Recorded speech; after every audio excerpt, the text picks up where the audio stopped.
ano ang legal na dapat gawin kapag ikaw ay na-scam. Okay. So, depende kasi ito kung anong klaseng scam yung ginawa sa'yo. Anong klaseng panloloko yung ginawa sa'yo. So, meron tayong bagong batas ngayon, itong July lang, itong Anti-Financial Scamming Act, no? Republic Act 12010. Ayan, pwede nyo yung i-google, mga kasambahay. Andyan yung ating mga probisyon sa atong Anti-Financial Scamming Act naman. May kinalaman sa ating mga financial accounts. Pero bago itong batas na ito, under sa ating Kodigo Penal or Revised Penal Code, meron tayong tinatawag na swindling or estafa. So maraming paraan ng pag-commit nitong panlilinlang, panloloko o estafa, no? Una na dito is yung false pretenses or yung pagpapanggap para lang makakuha ng pera. Ayan. Yung isa naman is yung magmi-misrepresent ka or misrepresentation.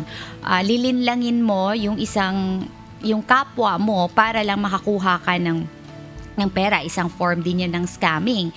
At yung isa din is yung bouncing checks. Meron tayong may pagkakaiba yan dun sa bouncing checks law at saka dito sa estafa, pwede natin yung pag-usapan sa ibang panahon. At itong panghuli, which I want to harp on kasi marami sa atin ginagawa itong conversion. So for example, may responsibilidad ka na mag-remit ng pera at hindi mo ginawa.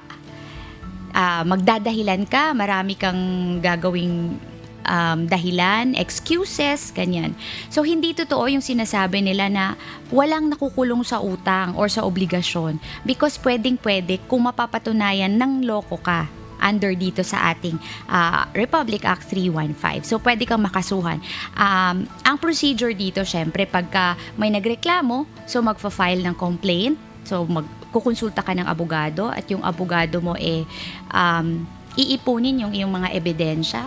Tapos, magfa-file kayo before the prosecutor's office at yun na nga, maari kang makulong under dito sa RA 315 or RA 318 kung mapatunayan kang nanloko ng iyong kapwa under dito sa estafa.